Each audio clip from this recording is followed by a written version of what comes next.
একই দিনে তো গণভোট হলো, একই দিনে নির্বাচন হলো। আপনি যদি গণভোটকে অসাংবিধানিক বলেন, তাহলে নির্বাচনকে কি বলবেন? নির্বাচনকেও বলতে হবে আপনাকে অসাংবিধানিক। আপনি একটাকে নিবেন আরেকটাকে নিবেন না, এই দ্বৈত চরিত্র তো চলতে পারবে না সংবিধানে। বাংলাদেশের সংবিধানে তো এই কথা লেখা নাই যে সরকার পালিয়ে বিদেশ চলে যাবে। বাংলাদেশের সংবিধানে তো এই কথাও লেখা নাই যে মাননীয় প্রধান বিচারপতি সহ সুপ্রিম কোর্টের বিচারপতিরা পদত্যাগ করবেন। কিন্তু বাস্তবতার খাতিরে গণ অভ্যুত্থানে যখন এগুলো ঘটে, পৃথিবীর ইতিহাস বলে এগুলোকে আদালত সিদ্ধান্ত নিতে পারে না। জনগণই হলো গণ অভ্যুত্থানের সবচাইতে বড় বিচারক। এটি বিচার কার্যের দুই দেয়ালের চার দেয়ালের মধ্যে বসে জনগণের এত বড় আফসার্জকে ফয়েল করে দেওয়া যায় না। দ্বিতীয় সংসদ শপথ কে নেবেন, কে দিবেন? এই আইনের ৮ ধারায় বলা আছে দ্বিতীয় শপথ তিনিই দিবেন, যিনি সংসদ সদস্যদের শপথ দিবেন তিনিই দিবেন। অর্থাৎ প্রধান নির্বাচন কমিশনার দিয়েছেন, এখানেও প্রধান নির্বাচন কমিশনার দিবেন। স্পষ্ট আইনের বিধানকে ওনারা এখন এসে বলছেন এগুলো অসাংবিধানিক। এগুলো যদি অসাংবিধানিক হয় তাহলে হয়তো তারা ক্যালকুলেট করতে পারছেন না নির্বাচনও কিন্তু অসাংবিধানিক হবে। এটা যদি অসাংবিধানিক হয় তাহলে মধ্য রাস্তায় এসে গণভোট যে করা হলো এটাও অসাংবিধানিক হবে। গণভোটকে মানছেন না, নির্বাচনকে মানছেন, তাহলে কি দাঁড়ালো?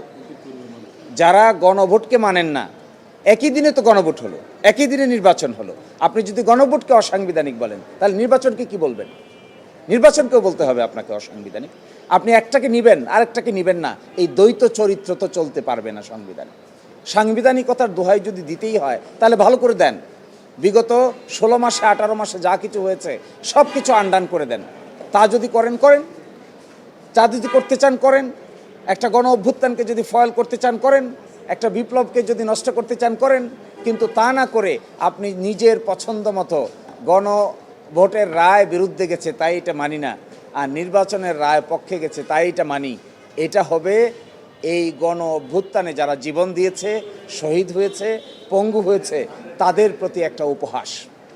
এই উপহাস কোনো রাজনৈতিক দল, কোনো ব্যক্তি, কোনো কোর্ট, কোনো আদালত কারো পক্ষেই করা উচিত নয়। জনগণের ইচ্ছা প্রকাশিত হয়েছে 5 তারিখে, 6 তারিখে, 7 তারিখে, 8 তারিখে না সরকার হয়েছে। তার আগে তো সরকার ছিল না, এ দেশকে পরিচালনা করেছে। এই বাস্তবতাকে ভুলে গিয়ে কিতাবি এলেম নিয়ে আদালতের ভিতরে গণভোটকে যদি বাতিল করার চেষ্টা করা হয় তাহলে আমরা বলবো, তাই যদি চান তাহলে পুরাটা রিভিউ করেন। 12 তারিখে সংসদ বসছে, সংসদ ঠিক করবে কোনটা থাকবে কোনটা থাকবে না। সংসদ ঠিক করবে কোন অংশ 2/3 মেজরিটিতে পাশ করবে, কোনটা পাশ করবে না। আদালতের কাজ কি? আদালত ঠিক করবে? আদালত বলতে পারবে এটা যে জুলাই অভ্যুত্থান ঠিক না বেঠিক? আদালত বলতে পারে এই কথা গণ অভ্যুত্থান ঠিক না বেঠিক? আদালত বলতে পারে এই কথা জুলাই বাস্তবায়ন আদেশ ঠিক না বেঠিক? এটা তো আদালতের সাবজেক্ট ম্যাটার না।